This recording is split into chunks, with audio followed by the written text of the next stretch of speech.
Like I said, it's a sign of a good night, sign of a good festival. Night one was brilliant, Fontaines were brilliant, right up at the front, got stuck in a mosh pit. Main performer I'm looking forward to is Seema, definitely. Can't wait to see Seema, obviously, and then Annie the Fool and She Being Trad players as well. Yeah, there's 100% a revival of Irish culture. And that's it for now. More at 5. News Talk weather. Thanks to Ryanair. When the forecasts make it magnifique with Ryanair's low-fare flights to Nice, Naples or Nîmes. Dry with sunny spells for a while with outbreaks of rain and drizzle, highs of 17 to 23 degrees. Now you're up to date on News Talk. The IMRO award-winning sports programme. Off the ball. This is News Talk. Yeah, thanks to Tim and Garth for coming in, and Premier League resuming next weekend. So loads to look forward to as well, and LOI in Europe next week. So say Winning Smut won the big one at Galway, and we still have one more day of Galway to come tomorrow. Nadine Doherty, Orlaith Duff and Fabienne Cooney have joined us to talk about the big match tomorrow. Fabienne, you're actually talking about the races though. There's a bit of Galway in you. Yeah. What a Galway race is actually a state of mind. If you're it's a blessing to be from Galway, but tell us about your love of Race Week. Well, Race Week, if you were there, it wasn't good because that meant you were knocked out of championship. Yes. Actually, we used to always say, back in the old days, gosh, the hurlers at least they got knocked out before Race Week, although obviously changed. Yeah. And you'd see it very harsh in the hurlers, but Galway race is great crack. Yeah, it is. Yeah, it's a brilliant time to be from Galway, and I suppose I haven't got to experience it now the last 3 years with kids and all that, but hopefully we'll be back to it soon again. How many kids? 2. Boy and girl? Both, yeah. One ages? One, the girl will be 1 tomorrow actually, and 1 himself. tomorrow? Yeah. For our All-Ireland final day? Yeah, she was born actually just the day before Galway were in the All-Ireland final last year, so I didn't get to go to that. What are their names? Stevie and Keela. Oh, lovely. How does it change as somebody who had fathered a child anyway a year ago? How has it changed? You just don't really have time to do anything else for yourself. Don't even time to think about it. Yeah, I don't even know what day of the week it is sometimes. But yeah, it definitely gives you a different type of endurance and. Yeah. Even the Galway race. Yeah.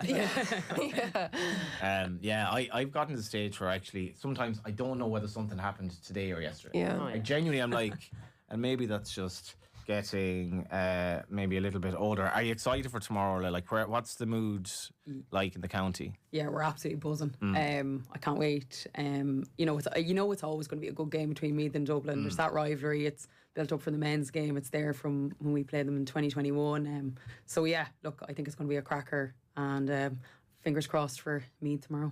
What has changed since the start of the year, and why should they turn around form against Dublin? Or is it a case that Meath are actually peaking at the right time now? I think it's a case of peaking at the right time. I think they've made good progress throughout the year.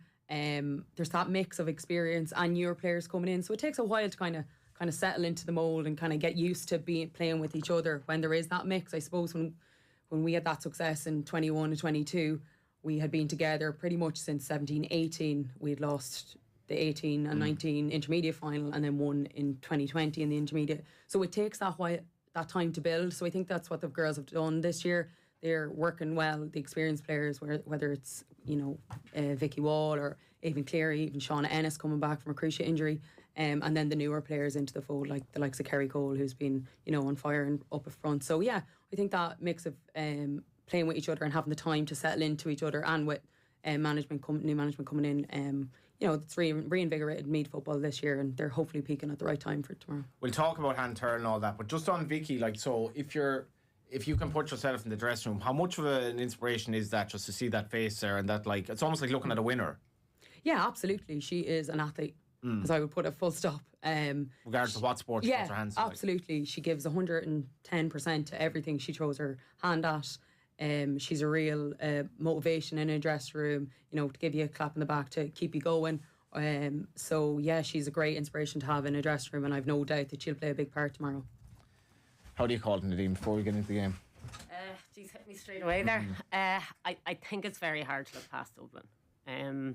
I think overall they're just probably a little bit more balanced. I know we talk about benches. Dublin have used 30 players this year. Now, a lot of that has been because of injury. You know, Carla Rowe's been in and out. Orla Nolan's just back.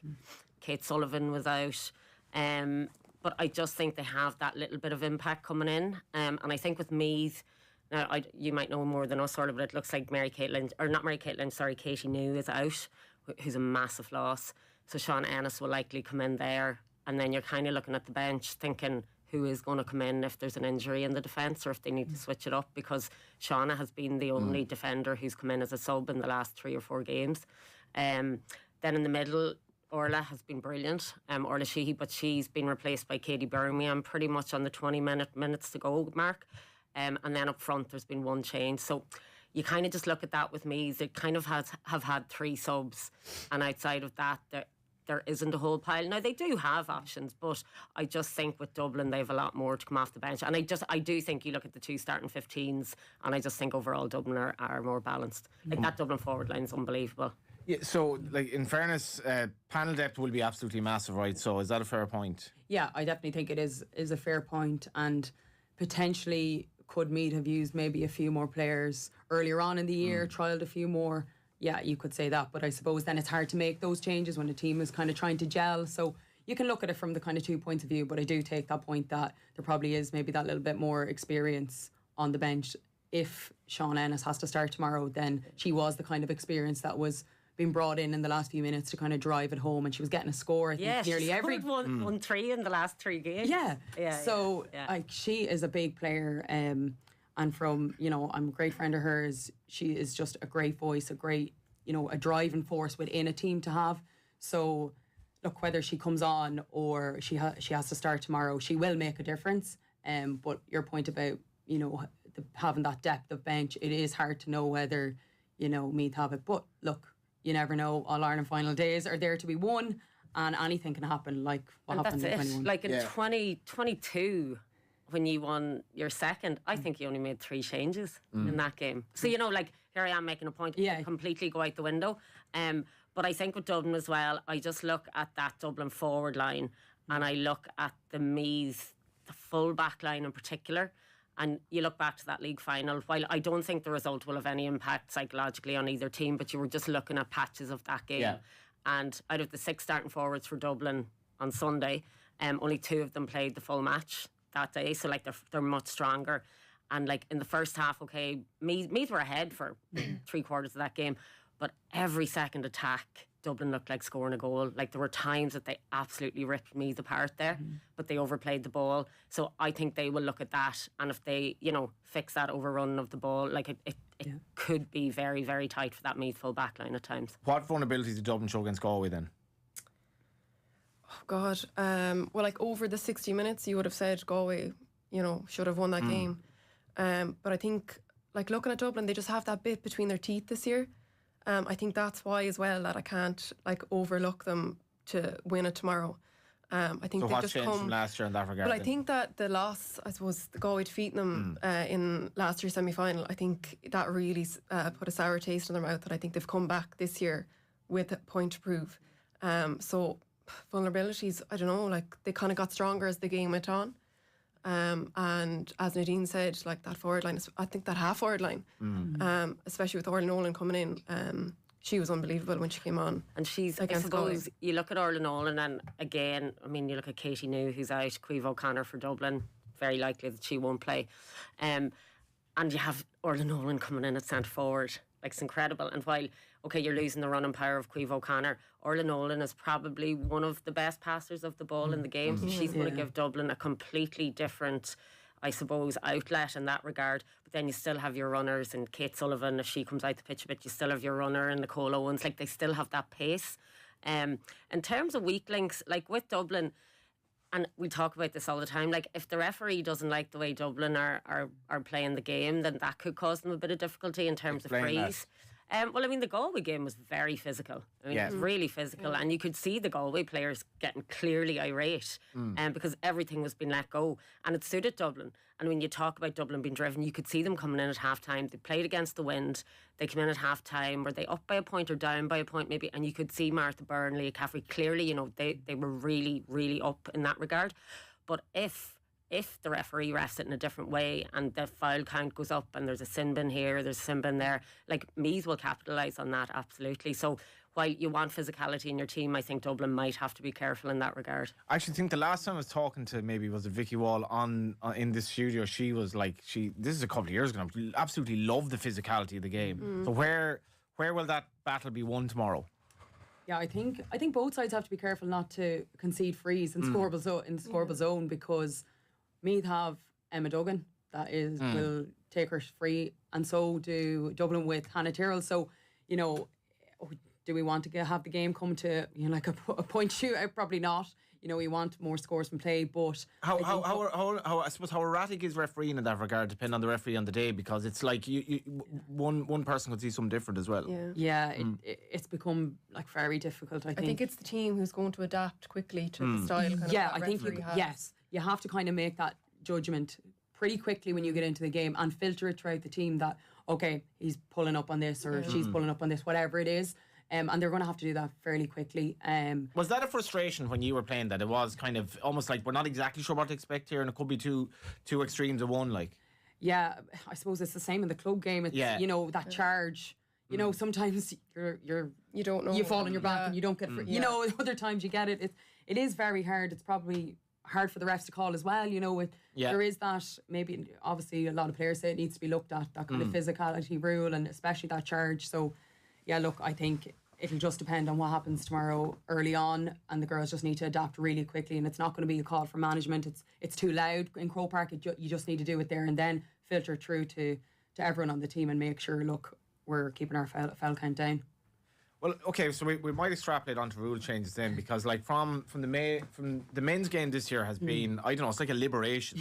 Almost like returning the game to the Gaelic footballers, like as opposed to smothering the really good players to death, right? So it's a very interesting argument as to where, like, what changes you guys would want. I'll start with you, Fabienne. So, like, what changes would you like to be brought in, if any? Well, I suppose going back to the physicality, like, in like the last decade, probably, like, S&C has really improved. Girls are stronger, faster, fitter. More gym work. 100%. Like, the two semi-finals the last day, like, every single girl out there is an athlete. So the game hasn't really progressed for us to allow, kind of showcase that physicality a little bit more, especially in the 50-50 challenges. A 50-50 challenge, like maybe a shoulder and shoulder or whatever it is, a free is called, but you don't know which way it's going to go. You kind of want to see it maybe flow a little bit more. Where does that come from then, that spiritual guidance from the top? Or where are these decisions made? Because it's an evolving story. Well, I suppose technically it's a non-contact sport. Yeah. That's what the rule book is like, which is crazy, really. Which is almost insulting at this stage. A little bit, yeah. So it does need to progress with the abilities of the girls now, like, and as from a spectator's point of view now, you want to see it flow a bit more. And I think as well, as you said, like, it has improved immensely, the men's game. And we're talking more about the players and not about the officiating, which is nice. And I suppose another rule change which I'd love to see is the mark in the middle of the pitch from the kick out. Like, when you see it done in the girls' game, like, it's such it's a great skill to see. Like, I do think, like, Lorraine Scanlon from Kerry, like, when you see her catching the ball over her head. Yeah, you want to see that given. I find this fascinating because I remember Eamon Murray was more the traditional side of this in terms of the rules at the time, but that Vicky Wall, this is a couple of years ago now, but where are you on it? Because for me, I enjoy watching the physical aspect of the game, whether it's men or women. Yeah, absolutely. I would totally agree. I think there has to be that, allowance for that bit of physicality. I think it's only fair, like you said, there's just so much work in behind the scenes and S&C and, girls getting stronger, and it just, everyone's just going for the ball. It just happens that, people take hits. That's part and parcel of the game. So, what rule changes would you bring in that the men have brought in, if any? It's hard to know. I suppose the playing back to the keeper, sometimes we, like the goalkeeper, we do it maybe too often. But look, it's probably what you're playing. When I was, in there, we played what was in front of us, I suppose. And if the best option was to give it back to the keeper, but it probably would allow for maybe the game to be a bit more free flowing if it didn't go back. Yeah, I don't think we can compare it just yet because we actually haven't progressed with what we need to yet. Which is what you need to like. I do think we need to let the game flow a little bit more, allow that physicality, and maybe take out the sin bin. Because it's such a harsh punishment for something that could be completely accidental. Yeah. Like the ladies' game, it's not a cynical game. Like that has not, it's never really there. So I suppose as a back as well. I was going to say, veterinary defender. No, the interesting point though, like, because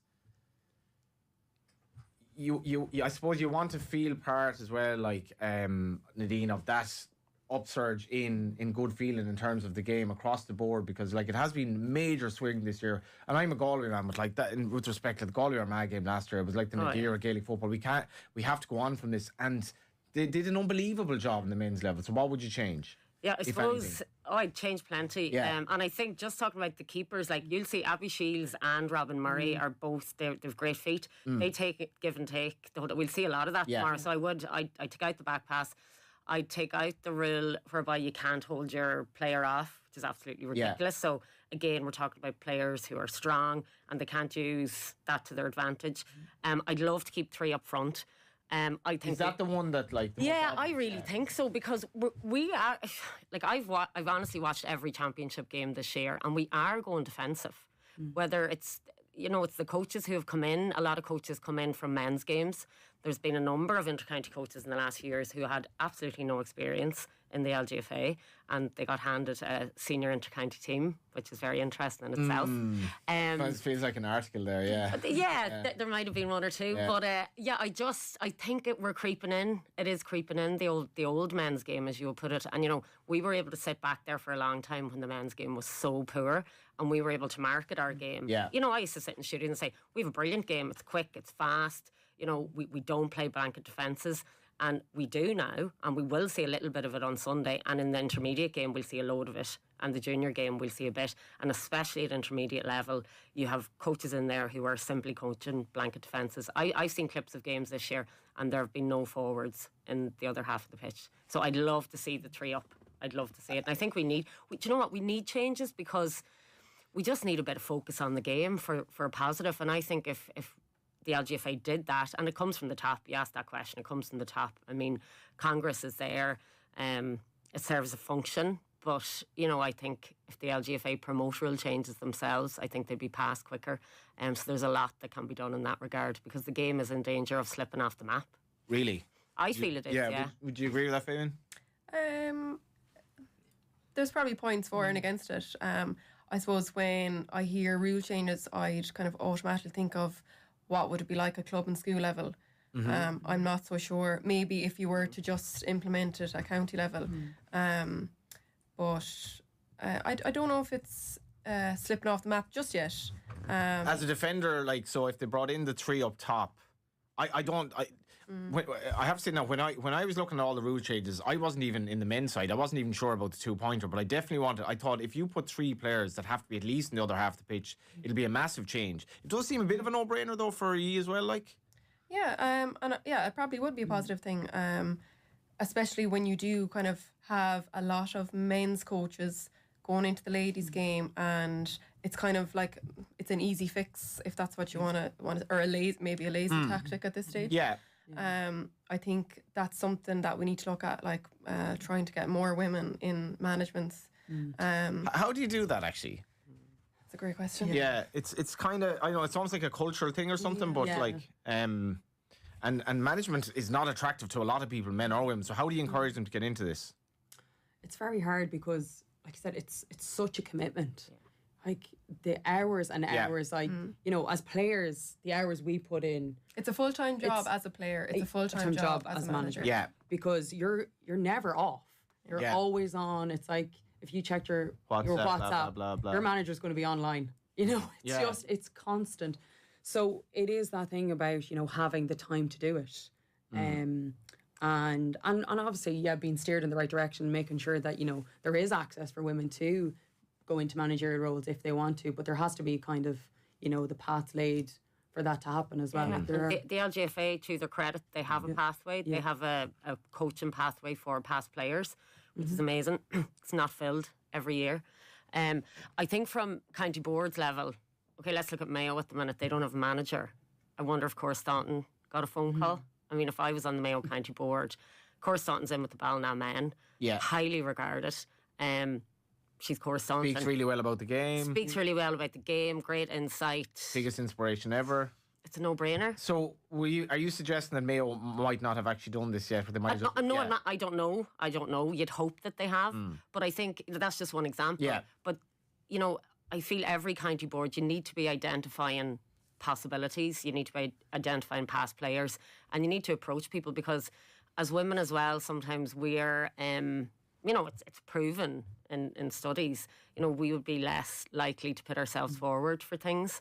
And in sports, I think across the board, it's not an overall job, but generally we would, so I think women, if they're approached then and the seed is planted, you'd have maybe a better chance of getting and somebody more in. than once. Yeah, and I'm not talking for every single woman, I'm not saying that, but it is a proven fact. Well, I think there's an inverted racism with black managers in football, because there are hardly any. It's really, really weird. It's just like, how are there so many, like, how are all of the managers white? And I think there's an inverted kind of like subconscious racism there. Is there, if a man and a woman go for the job in Gaelic, is it like, okay, well, maybe, yeah, sure, he's... What do you think? I don't really know. I think probably the first problem is that maybe not many women are going for it. Yeah. Full stop. It's almost lacking the confidence for, like...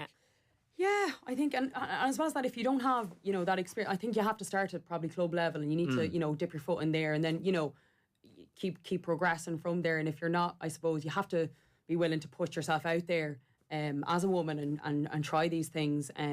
Otherwise, you're never going to really progress. And it happens to be that, like, coming from the men's game, men are just, coming to... And almost sometimes it's like a transition that men will, manage a women's team for a while and then move on to a men's team. It's sometimes it's seen as that kind of stepping stone into the men's game for a CV. So look, there's a lot of things to contend with there, and I suppose we just need to kind of promote that, there are women out there that can do the job and know just as much about football as men do. Well, I suppose when you spoke about like having kids, the other thing is so much time. Like, it's just, I'm done with playing. Thank God I've gotten my life back. Maybe I don't want to actually commit again.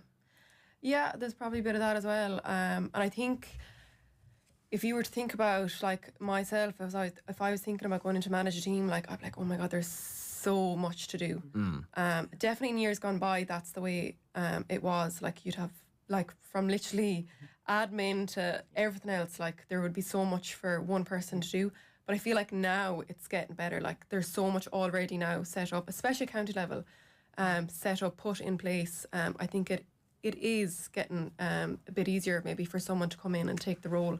So hopefully, in years to come, we do see more women. And I see in Galway, like they're at underage, there is women starting to come up and play, and you have the likes of Sarah Keneally and Gillian O'Connor and a load of girls that are coaching, and hopefully one day we might see them with the senior team as well. We'll talk about the two the management teams tomorrow, and a bit of a Hannah Terry-Lovin as well in terms of her swan song. I think it will be the swan song after the break. Off the ball on News Talk.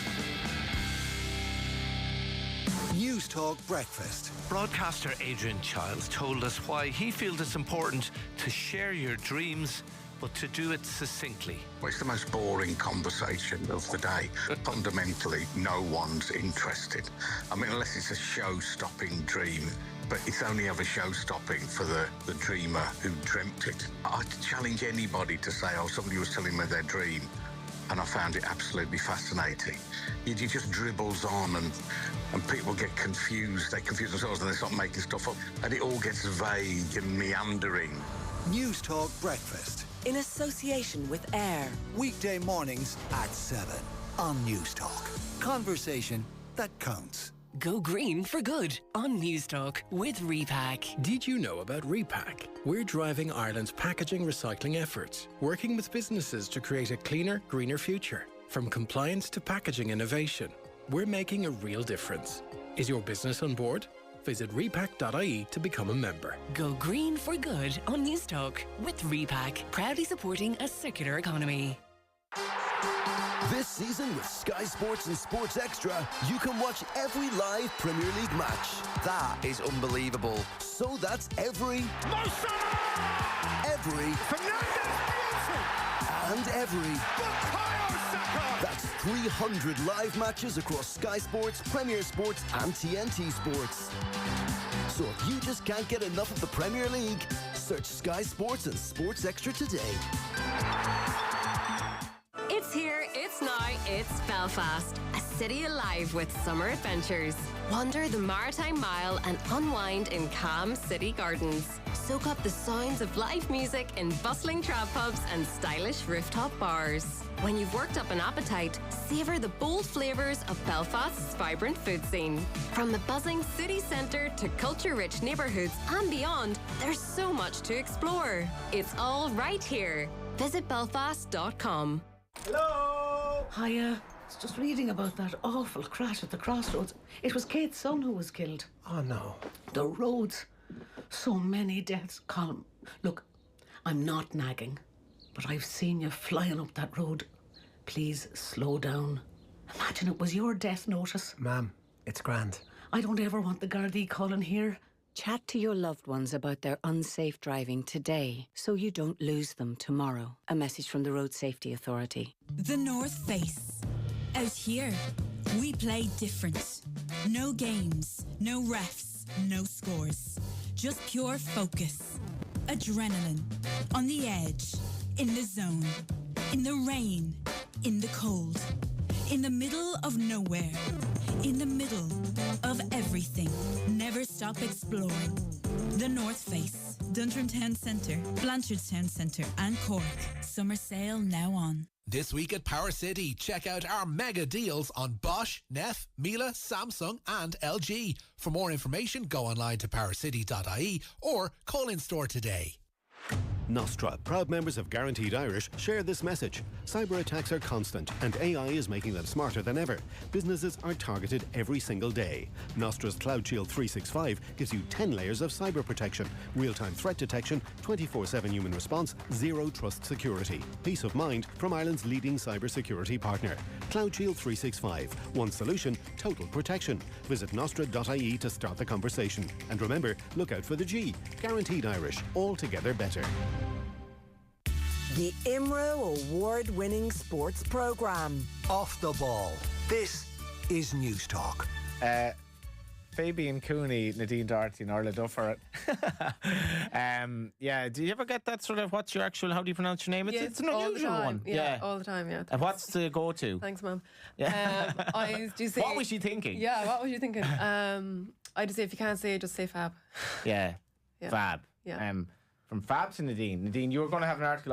I was actually plugging a bit of rugby. A former Sunday Independent journalist earlier writing a book in Brendan Fanning. Your article tomorrow is going to focus on obviously the game without giving it all away, because it'll be online later.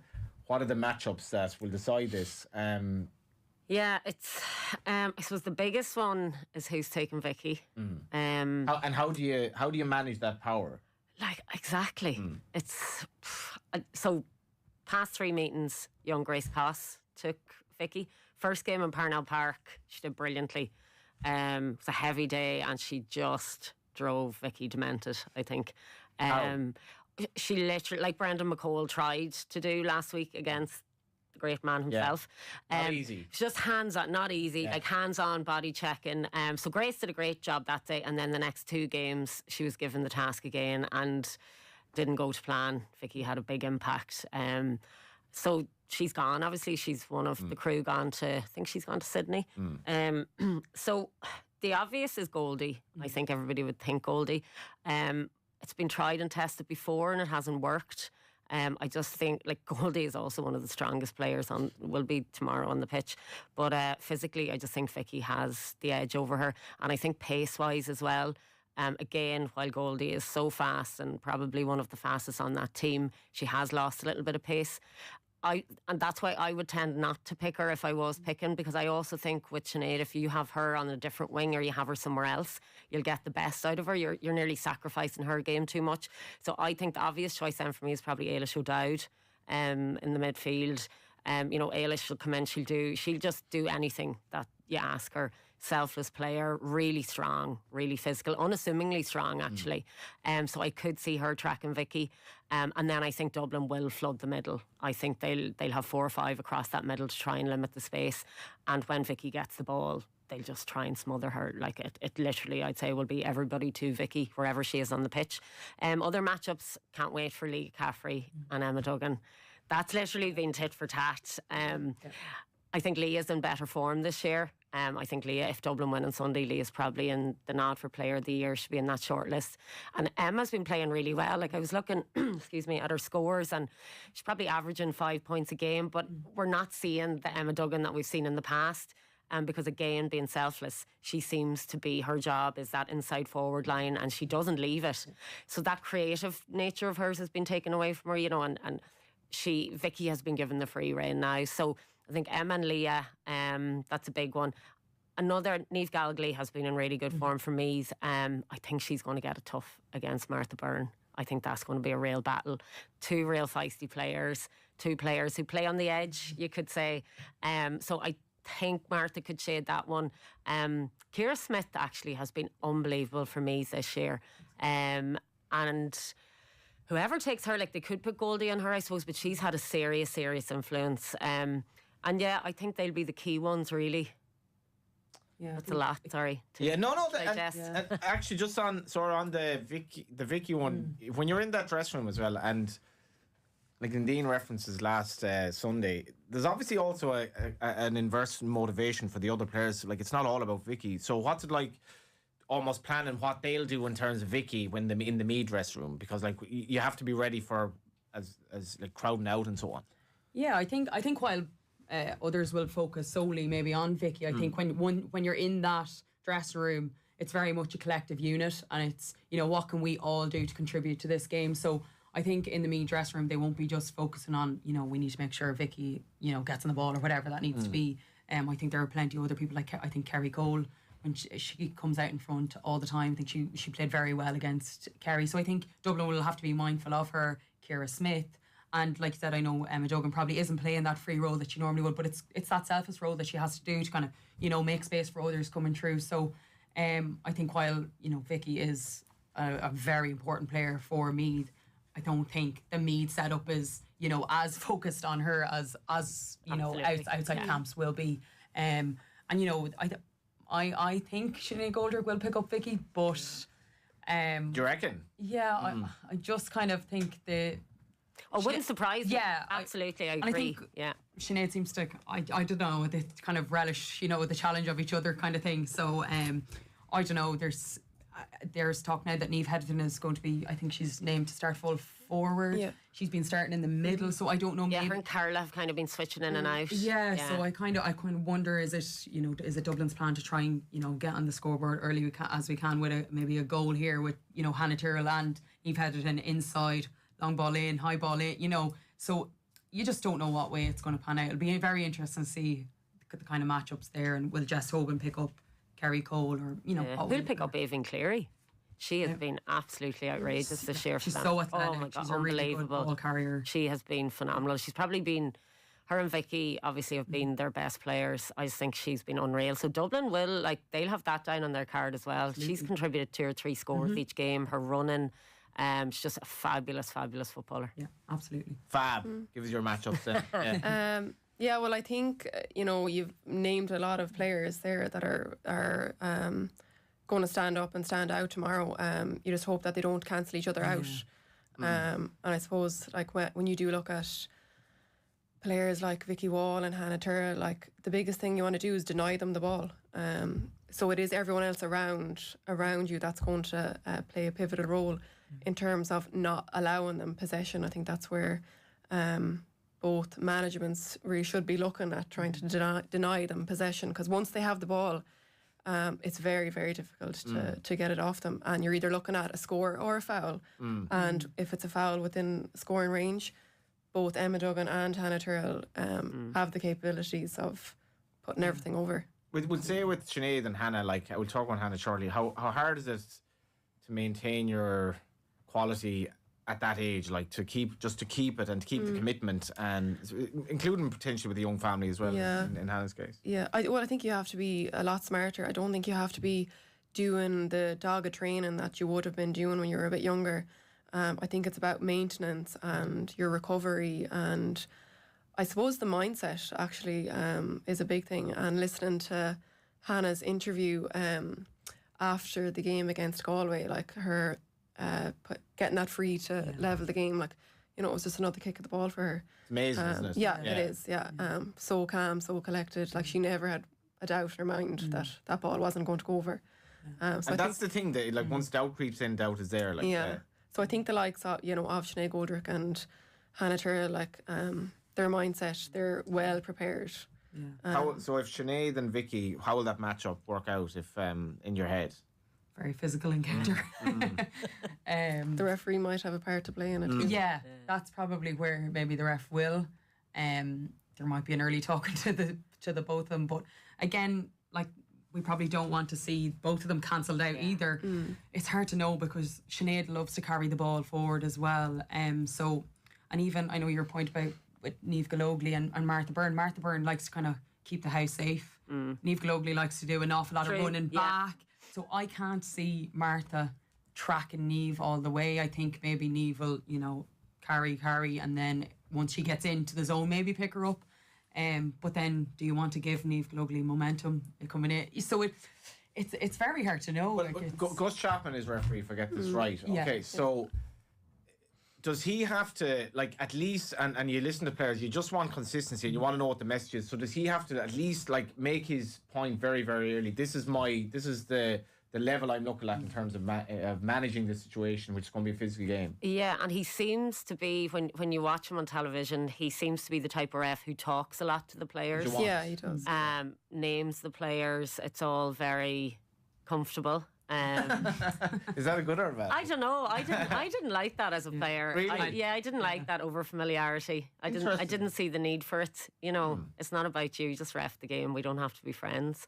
Yeah, he lets the game flow to a point.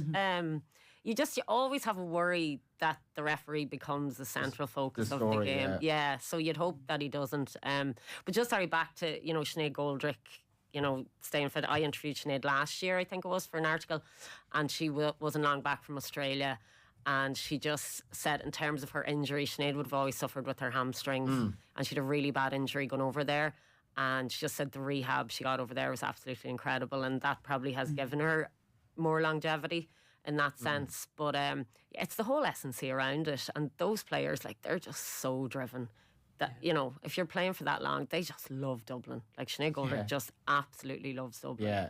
And that's why she's been here all season. You know, that's why she's not in Melbourne. She probably will be next week. But yeah, they're just phenomenal athletes. And I mean, Sinead Goldrick's at this since she was 14, 15 in the Dublin scene. Like, it's incredible.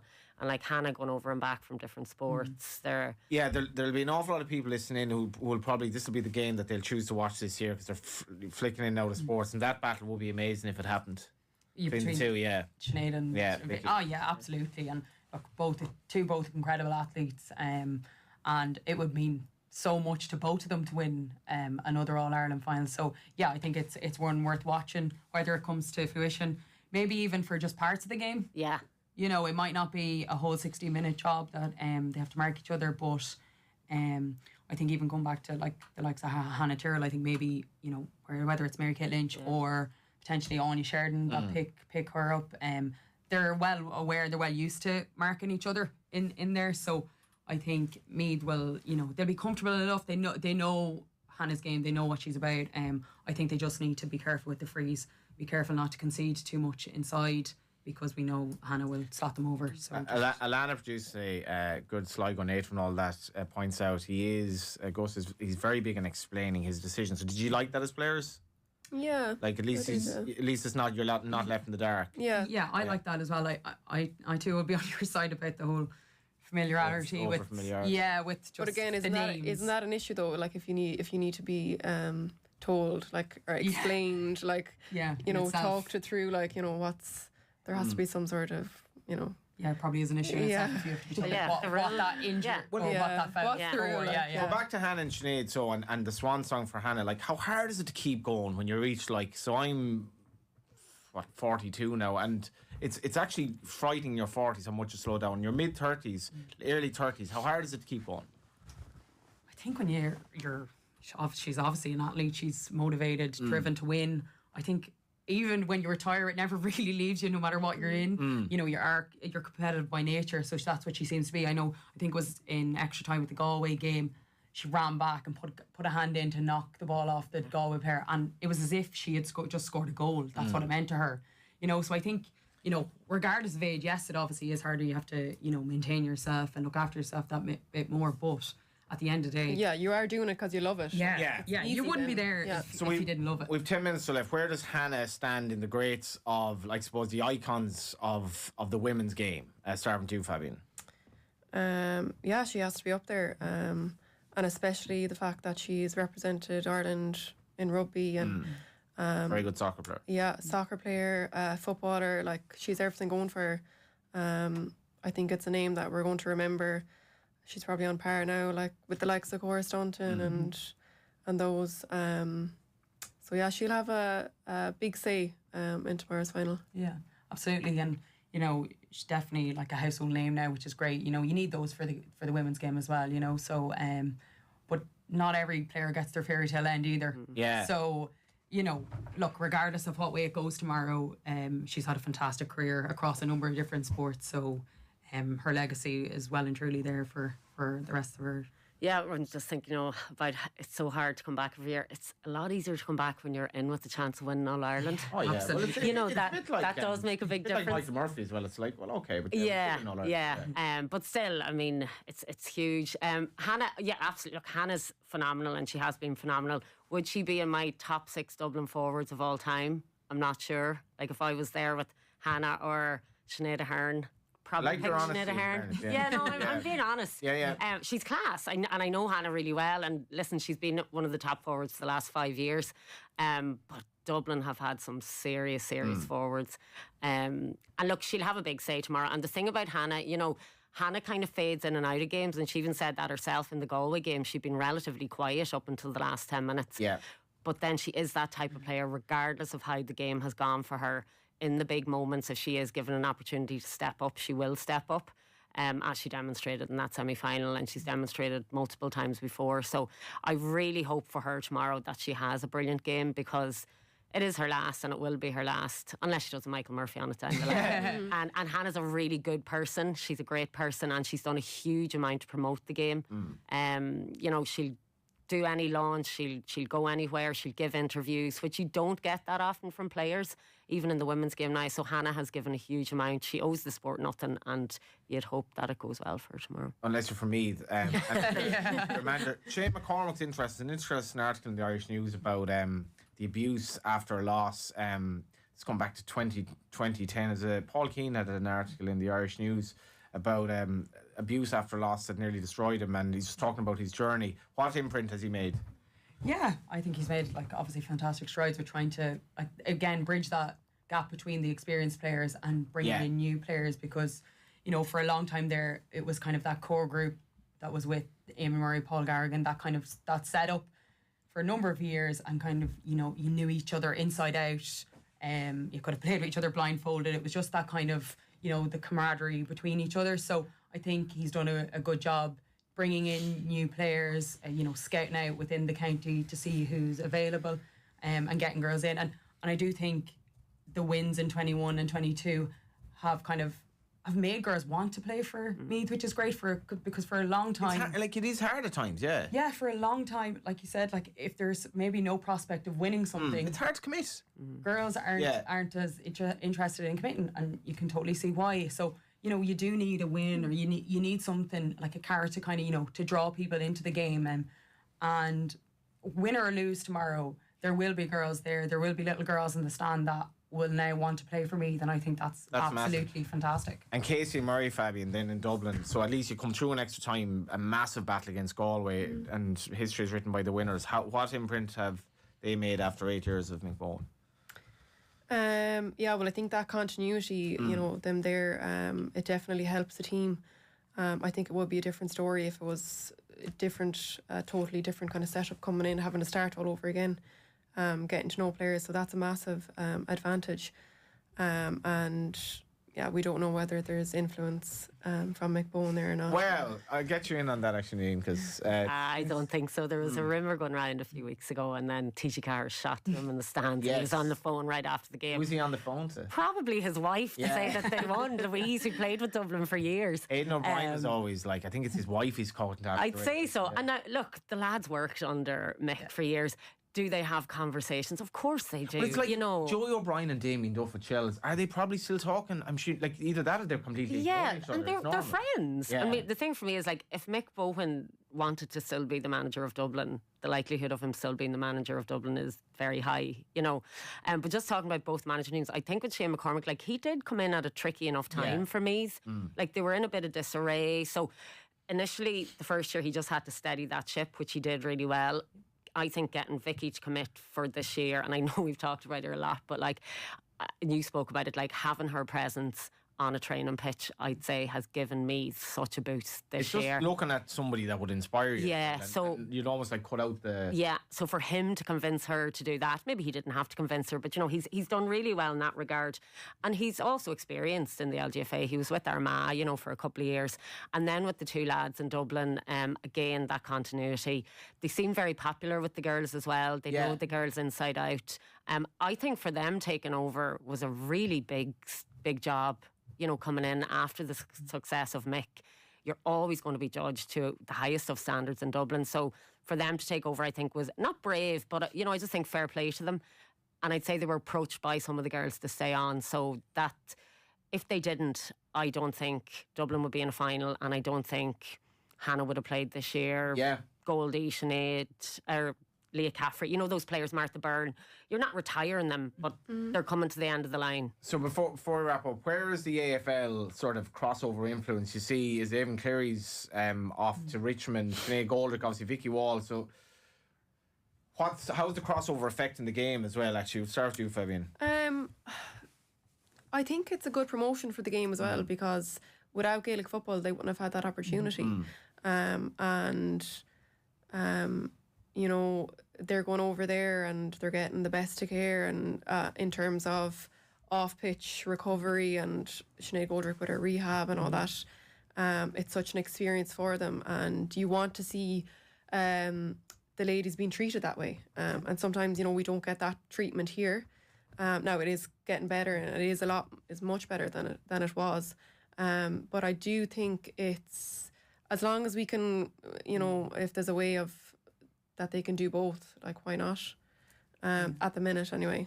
Yeah, that'd be my only fear, that if it starts to creep in where, you know, girls have to leave earlier in the season, or, you know, it's well balanced now at the moment, but I don't know what the future may hold for it. Will some of the clubs in the AFL say, you know, no, we need you in May, or we need you earlier? It happened. Kaylee Cronin was such a loss to Kerry this year.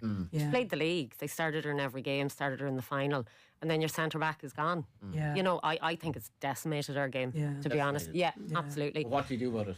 What do you do about it? You can't offer the money, you can't offer the weather, you can't offer those opportunities. Absolutely. I don't like the way our game is promoted alongside the AFL. I think we've eased off a little bit, but like, TG Carr showed the AFL. I actually found that really, I find that really strange, absolutely bizarre, because you're essentially, you're our biggest sponsor and you're marketing our direct opponent. I did. To be honest, and the game itself, I don't like it. I don't get it. I don't like it. TG Carr, like, has been so great for the game, but that was a bit. It was an own goal, like. So you have young players now tuning into the AFL and thinking, there's 40 players gone. Kellyanne Hogan, massive loss to Waterford. I think if you can call the shots in a sense, and not everybody is able to stay in Ireland for the full season and then head out 2 weeks before pre-season. There's only the top tier players, so I just think it's ruining our game. Strong words. We are wrapping up. Lovely text in. I've seen Hannah in Albert College Park practicing since she joined the FINA with my daughters. She has been and still is such a brilliant role model, class act.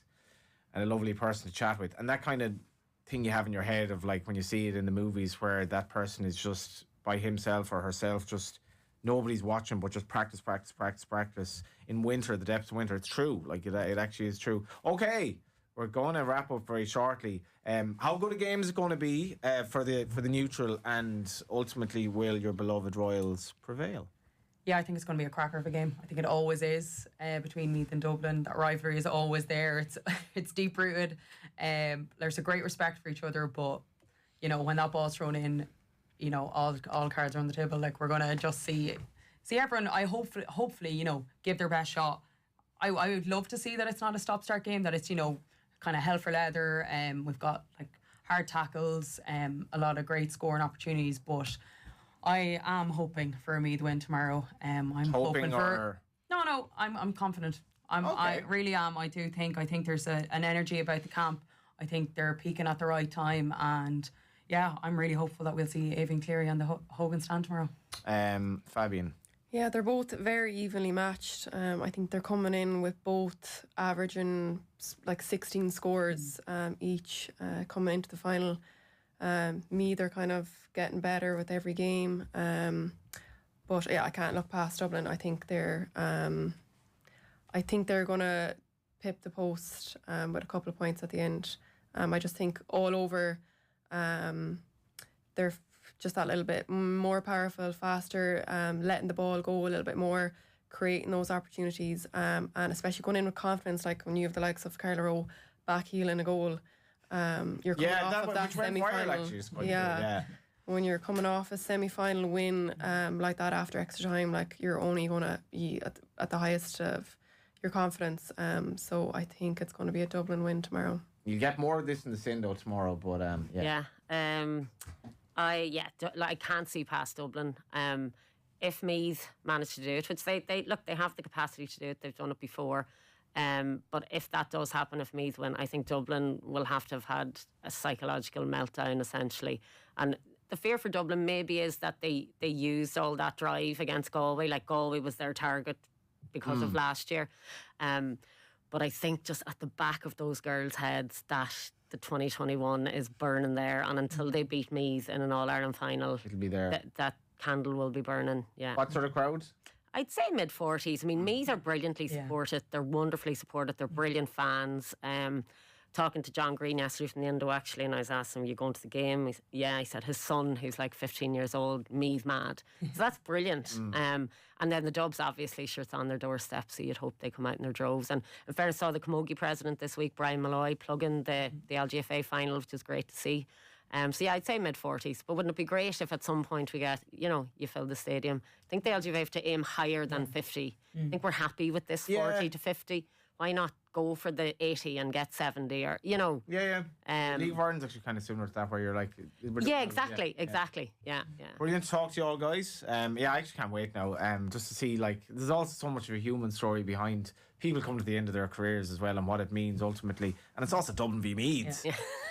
Tomorrow we're going to have Russian Burn in studio, and Ciara Trant will be a croaker to have tell you all what's happening. Adrian Barry will be presenting. On football, we'll have Keith Tracy, Lions reaction with Fiona Hayes, and we will have the Sunday paper review coming tomorrow. Thanks for listening.